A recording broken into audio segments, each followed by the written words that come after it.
Buenos días. أهلا. Ciao. Bardzo Dobro jutro. Salam alaikum. Здравствуйте. 안녕하세요. Kalmera. Yaurana. Assalamu Allô. alaikum. صباح الخير. Bonjour et bienvenue dans ce nouvel épisode du podcast Trajectoire, créé par des étudiants et étudiantes du Master 2 en psychologie interculturelle de l'Université Toulouse-Jean Jaurès. Aujourd'hui, Léon, Noura, Lisa, Youssef et Charline vous invitent à discuter autour de la thématique de la césure. Dans cet épisode, elles explorent comment cette année peut être enrichie en vue des sélections de master. Sentiment de solitude, possibilité de se faire un réseau, elles nous partagent leur vécu de cette année, riche en expériences et émotions. Bonne écoute! Bonjour, moi c'est Léon. Salut, moi c'est Youssef. Coucou, moi c'est Noura. Salut, moi c'est Charline. Salut, moi c'est Lisa. Et du coup, on se retrouve aujourd'hui pour parler de la césure.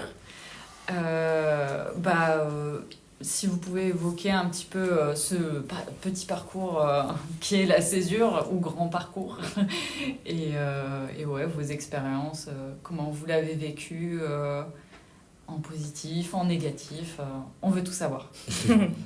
Alors, pour moi, la césure, j'ai pas fait une césure à proprement parler dans le sens où administrativement c'était reconnu en tant que césure, etc. Mais je me suis retrouvée à pas vraiment avoir cours après ma L3 du coup. Alors j'avais validé ma licence 3, mais j'ai pas été acceptée en master. Donc moi c'est au niveau de la sélection master que ça fait que j'ai dû faire une césure et donc c'était pas vraiment un choix personnel. Donc du coup ce que j'ai fait c'est que une fois que j'ai été refusée dans les masters où j'avais postulé, j'ai redoublé du coup, mais j'avais que un UE au premier semestre et 2 au deuxième parce que j'avais tout validé en fait, donc c'était pour la forme quoi. Et du coup j'allais à peine en cours, enfin j'avais à peine cours du coup et je travaillais à côté, voilà. Du coup, t'avais des yeux complémentaires en fait, c'est ça? Non, c'était vraiment les yeux de licence 3, genre Ok. psychologie cognitive, Je savais vraiment pas que ce qu'on c'était avait possible. en L3, mais Mhm. juste comme je les ai pas validés pile Mhm. cette UE, j'ai pu faire la demande de redoublement Je comprends bien. En fait. pour juste repasser les yeux que j'ai pas validés en fait. Et du coup, oui, j'ai travaillé et pour moi, ça a été assez dur quand même, on va pas se mentir.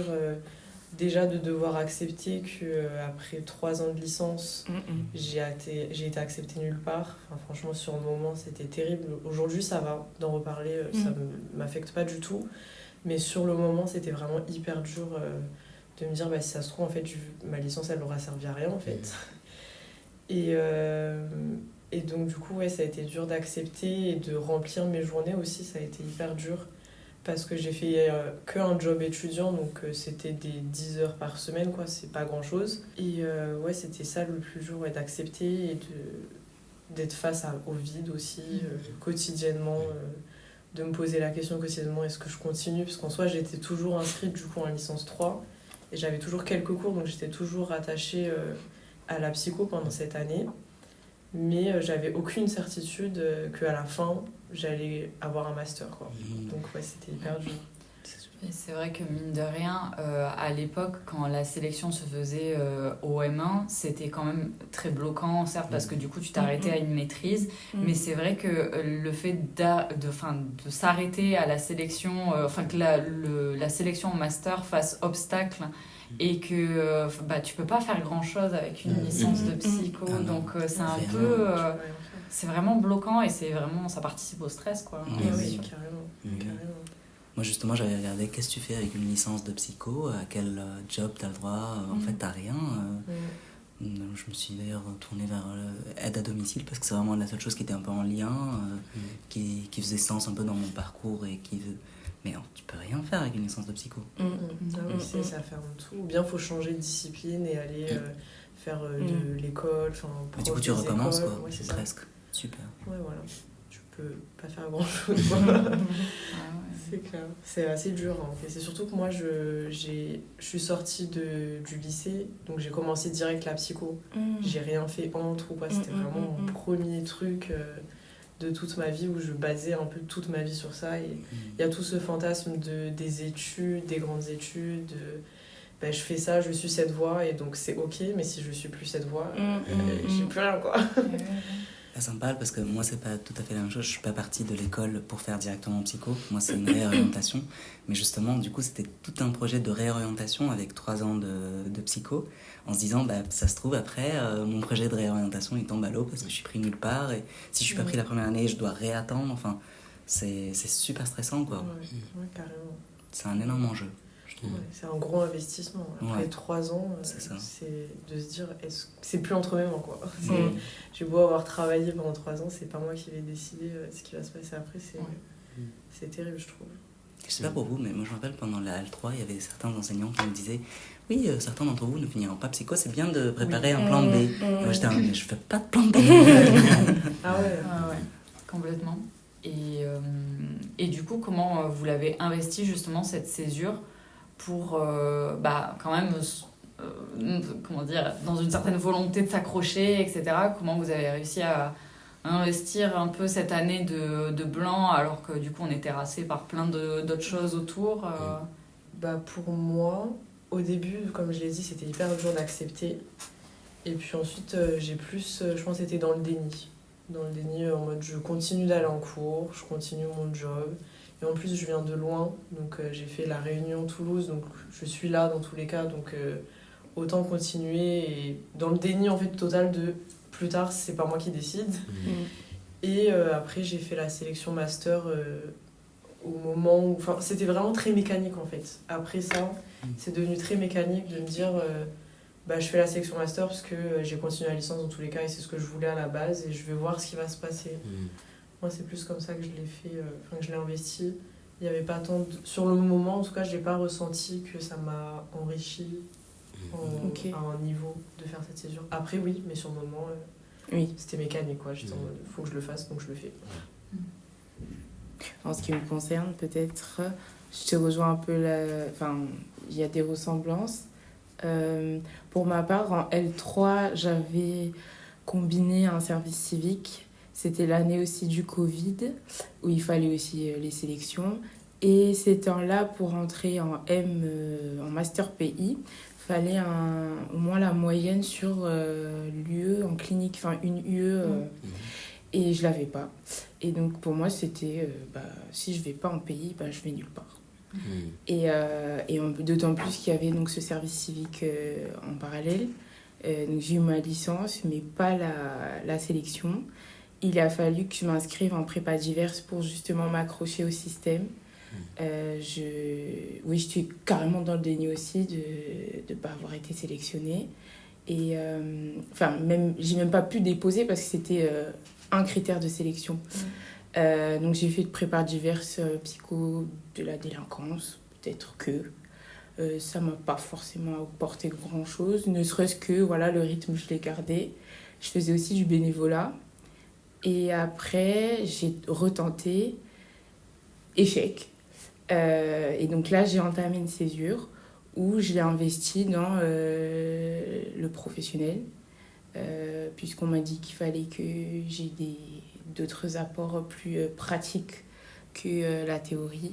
Et pouvoir aussi lier ça lors de la prochaine sélection, si jamais je tenais toujours à continuer. Et donc, pendant mon année de césure, j'ai fait que ça, travailler, allier un petit peu aussi ma pratique dans une association. Voilà. Je peux dire aussi que j'ai eu un certain soutien, un soutien, il faut le dire, quand c'est positif aussi, de Monsieur Tessier, parce que je lui ai envoyé un message de détresse carrément. Je voulais absolument y être et tout. Et il m'a envoyé un gros pavé avec ce que je pouvais faire, des possibilités, et que c'était pas perdu, et que si je l'avais pas aujourd'hui, que je continue. Et ouais, je garde ça en tête. Oui. C'est de lui que tu as eu le retour, justement, parce que tu disais que tu avais eu un retour comme quoi tu manquais d'expérience professionnelle ou des choses comme ça. C'était lui qui t'a non, c'était pas lui à proprement parler, mais de ce que j'entendais au niveau entre nous, quoi, que je pouvais investir autrement et que rien n'était perdu. Donc j'ai saisi l'opportunité. Et finalement, ça m'a apporté, on va dire. c'est vrai que je te rejoins sur le coup, tu as l'impression de perdre ton temps, Ouais, clairement. c'est ça. Après, j'ai été accompagnée aussi un peu par la mission locale, où là, je me suis redécouverte. Il y a pas mal de choses que j'ai fait que je pensais pas le faire. Je pensais pas arriver jusque-là et limite ça m'émeut parce que j'ai toujours eu ce combat. Enfin, j'ai beaucoup ramé pour pouvoir continuer un parcours, on va dire, linéaire, comme tu disais. Mes profs au lycée, ils mettaient pas un centime sur le fait que j'allais continuer à la fac. Pour eux, c'était pro, sachant qu'en plus, je venais de Marseille. Dans une école ZEP. J'ai déménagé donc à La Réunion. Il a fallu que je m'adapte, que je me mette dans le train. Et il y a cette histoire-là d'orientation. Et je me souviens d'une réunion où une prof disait mais psycho, je ne vois pas du tout dedans. Mais qu'est-ce qui vous amène à aller... pourquoi vous vous mettez des rêves grands c'est pas possible. Enfin, franchement, moi, je vois pas comment. Et j'ai tout fait pour prouver, entre guillemets, que je suis peut-être pas faite pour. Après, on verra par la suite, mais en tout cas, je veux.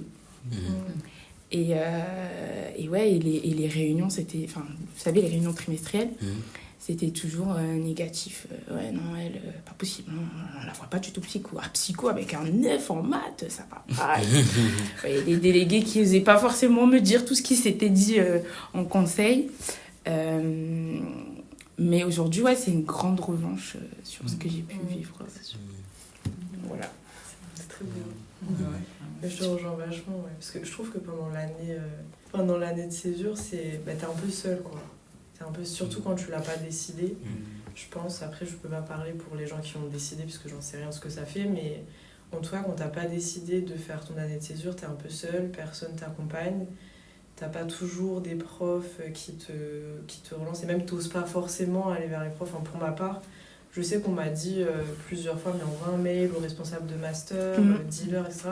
Moi, j'ai pas osé. Personnellement, je me suis dit, ça se trouve, je vais juste être un mail parmi 500 mails, ils vont pas se souvenir de mon nom, enfin, ça sert à rien, quoi.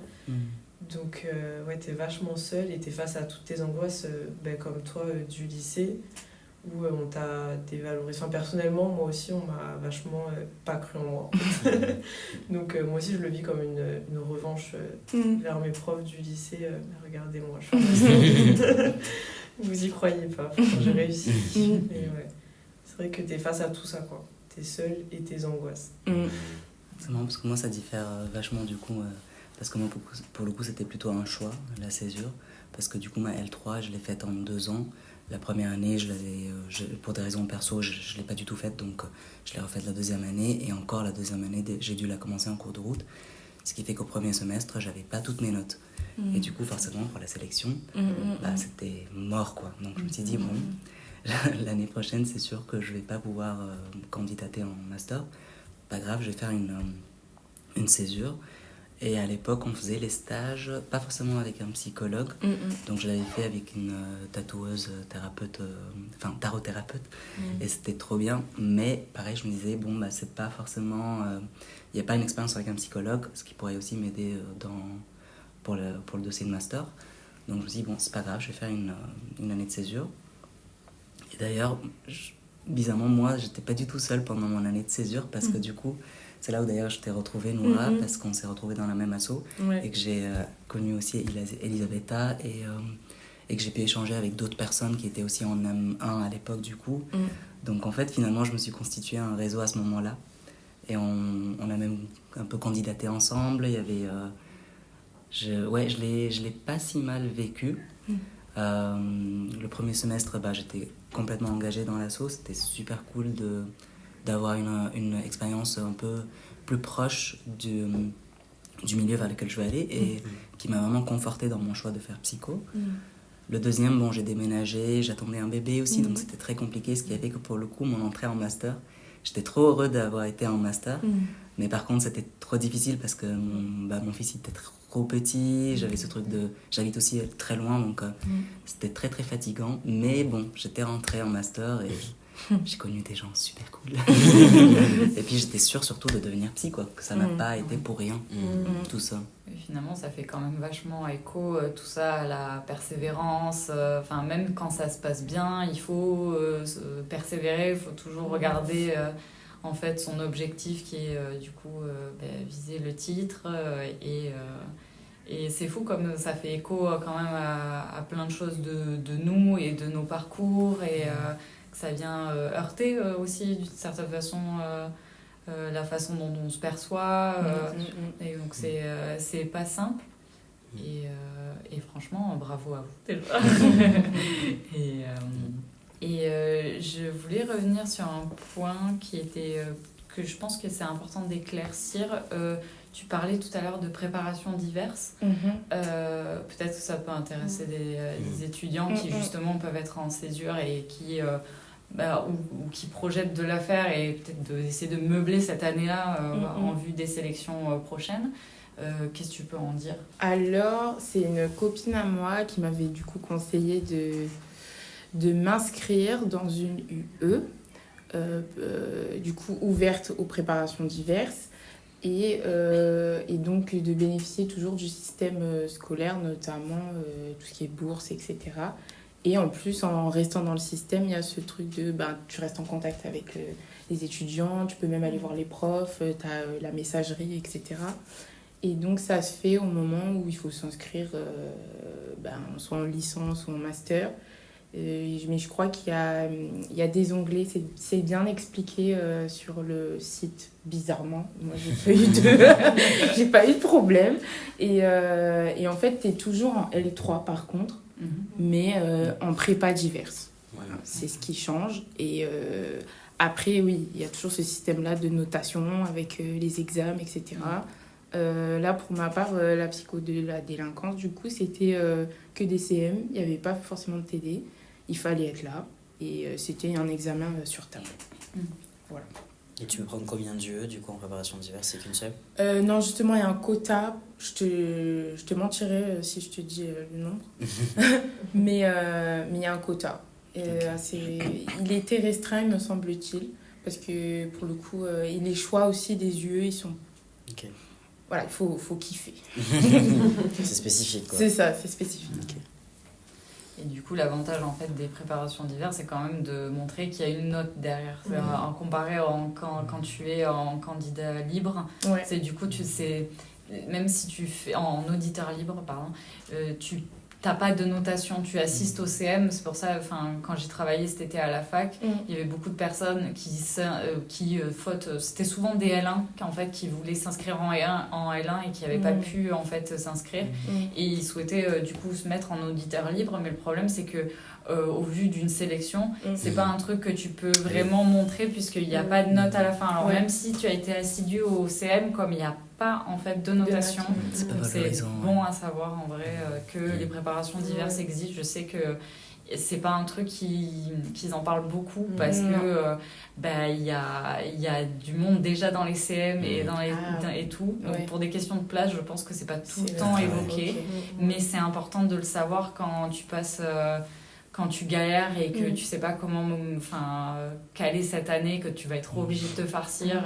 Donc c'est important de le savoir. Donc c'est cool qu'il y ait ton témoignage. Moi, j'avais jamais entendu parler de ça avant là tout de suite. J'en ai entendu parler que cet été, pareil, en travaillant à la fac, parce que du coup, il y avait des personnes qui s'inscrivaient en préparation diverse et j'ai appris le dispositif là. Je viens m'inscrire en préparation diverse. C'est quoi? C'est clair, c'est vachement intéressant. Surtout, je pense que pendant ma césure, justement, quand j'ai redoublé et repassé les matières, je pense que ça aurait été un truc hyper intéressant d'avoir en fait du contenu en plus, parce qu'en soi, les matières, je les ai déjà faites l'année d'avant, quoi.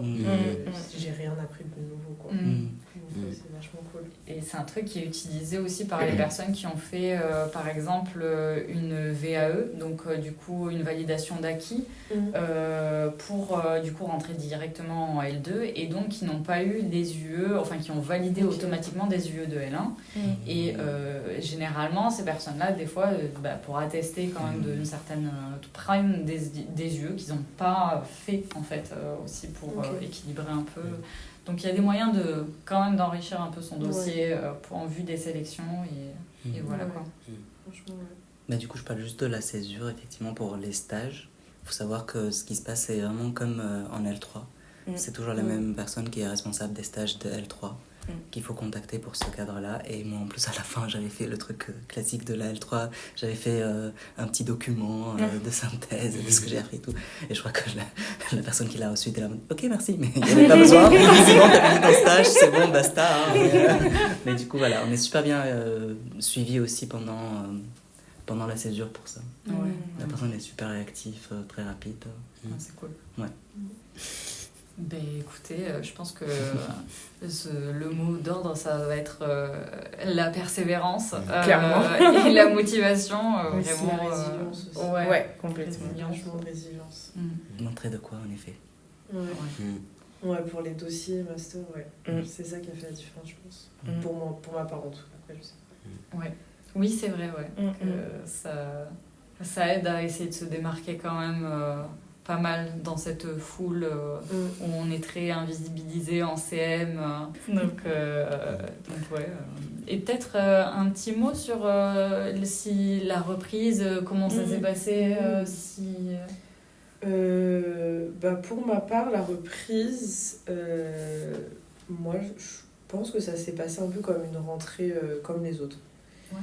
Bon, j'étais très très très contente de cette rentrée par rapport aux autres. Il y avait un petit bonus quand même. Il y avait quand même un bonus contente, mais en soi, j'ai pas ressenti de difficulté. C'est dans ce sens-là. Dans le sens où j'ai pas eu de mal à me remettre au rythme des cours. Parce qu'en plus, déjà en Master 1, on avait cours que 3 jours dans la semaine, si je me trompe pas. Donc c'était assez chill quand même. Et oui, la classe, l'ambiance de classe a vachement aidé l'année dernière pour me remettre aussi. Mais comme j'avais pas complètement quitté les cours aussi, enfin, c'est un peu particulier quoi. J'avais redoublé, j'avais toujours un peu cours, même si c'est très peu. Donc ouais, pour moi la reprise, j'ai pas senti de grosses différences ou de grosses difficultés par rapport à l'année d'avant, si ce n'est que j'avais beaucoup plus cours. Pour ma part, alors, j'ai travaillé l'été et c'est vrai qu'on en parlait avec des collègues. Et moi, je sais pas. Parce qu'on me posait la question, comment tu te sens ? Je sais pas. Et ils étaient hyper étonnés parce que pour eux, c'est logique que je sois dans un mood comme Lisa, comme tu disais. Mais c'est vrai qu'avec du recul, la reprise était... Moi aussi, j'avais super hâte et tout, mais je m'étais habituée à un système aussi, du coup, salarial, où il fallait se lever tous les matins, mais pour l'argent. Et c'est totalement différent. Je me persuadais, en fait, que ça valait le coup de se lever, même si c'est pas pour l'argent, mais que... C'est pour la gloire, c'est pas pareil. Ouais, c'est pas pareil. Et finalement, j'étais ambivalente, parce qu'il y avait cette hâte aussi, enfin, je suis prise, j'ai pas fait tout ça pour rien. Mais en même temps, le côté salarial qui est pénible en soi, on va pas se mentir. Mais nécessaire. Mais nécésaire. Il faut pas manger. vivre sans. Bah, C'est clair. Il faut manger, ouais. C'est clair. Et ça, en C'est master, pratique. travailler à côté, C'est super dur. Je respecte énormément ceux qui travaillaient à côté l'an dernier, Ouais. cette année. Ouais. Moi, j'ai abandonné. Si, ça va durer longtemps. C'est faisable. Mais avec beaucoup de sang et de larmes. Ouais, clairement. Et Et de résilience. Écoute, santé mentale. Ah ouais, un coup. Ah Ouais, oui, très peu de sommeil, complètement. Il y a la tension aussi. Ah ouais. Non, c'est très dur de travailler en même temps du master, je trouve. C'est chaud. L'année dernière, j'avais 2 jobs Ah ouais. Ah à oui. côté du master. Respect, hein. Cette année, T'attends pas. J'ai annulé. J'ai annulé. J'ai enlevé un des deux parce que cette année, ça aurait pas été jouable. J'aurais pas tenu, en fait. Et même, mentalement. ne serait-ce que, tu sais, je sais pas, enfin, pour ma part, en tout cas, moi qui essaye du moins d'être studieuse et un peu faillotte, sortir de cours, alors que le cours, des fois, c'était des cours de Madame Sturm, je me souviens, les jeudis, j'avais pas forcément envie d'aller au travail, pour le coup. Surtout, moi, l'année dernière, ce qui m'a fait vachement donner envie d'arrêter cette année, Ouais. c'est que tout ce qui était séminaire, conférence, Ah oui. je pouvais pas y aller. Oui, bah oui. Moi, j'avoue que ça a été un peu dur du coup pour les raisons que j'ai évoquées tout à l'heure. Mais d'un autre côté, là, on est en train de finir et je suis pas prêt. Et cette dynamique va me manquer quand même. Genre, je me dis, il faut intégrer que ça y est, c'est fini, les cours sont finis, quoi. C'est C'était vrai, chouette, une nostalgie quand quand même. même. Un petit deuil. Un peu tanguy. Étudiant, quoi. rester pareil.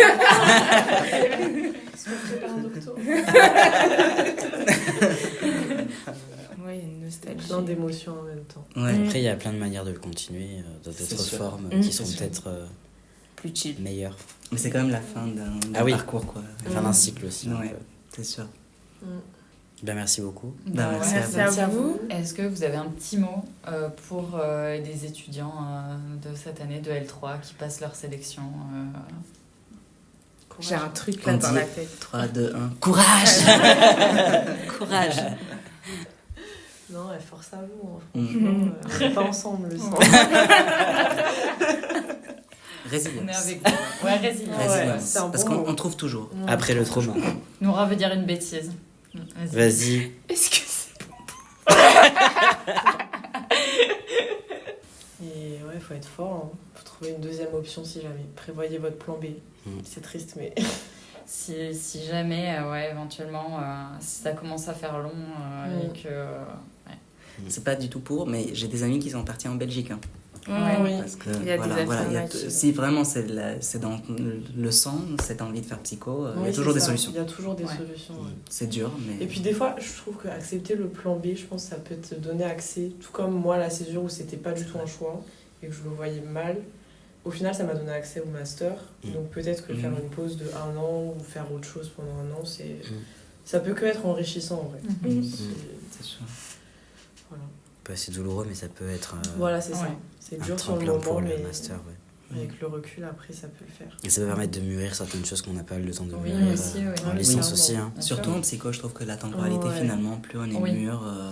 Elle a sa petite Ouais. importance, ouais, c'est vrai. Moi, je regrette pas d'avoir mon âge, d'être Oui. en réorientation du tout. Et Oui, courage pareil. aux jeunes Ouais. diplômés.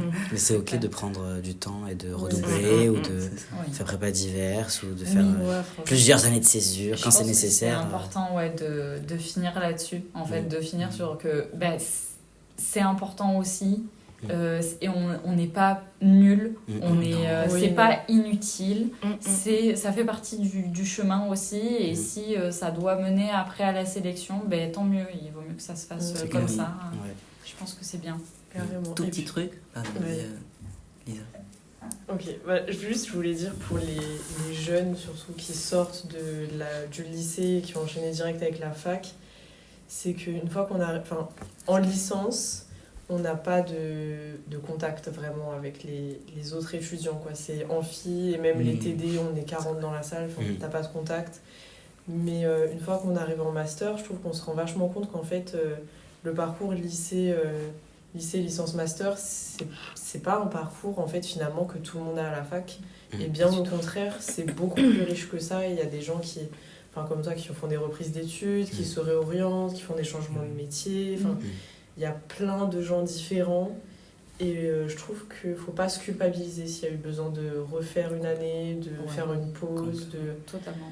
Au final, c'est normal en fait. Ouais. C'est un peu la norme. Ouais. Quand on arrive au master, on se rend compte que c'est un peu la norme. C'est en fait, clair. de fou. Mais tellement. Ouais. La vie va plus loin que les Mais oui. études. Pour transitionner, par ce que je voulais dire justement, ça ne remet en aucun cas votre valeur en question. Au contraire, parfois malheureusement c'est une réalité, les refus. Parfois on regarde même pas le dossier, c'est juste passe par des quotas, par des trucs comme ça. Donc vraiment voilà, que ce soit pas un point en mode moi je vaux rien. Ouais, c'est ça. Non. Totalement. Écoutez, merci beaucoup pour Merci ces à vous. échanges. Merci. C'était hyper cool. Ouais. Et bisous. Bisous. L'année de césure nous permet de mettre en place diverses choses pour enrichir nos dossiers en vue des sélections. Même parfois en étant peu à la fac, elle reste une année éprouvante pour les étudiants.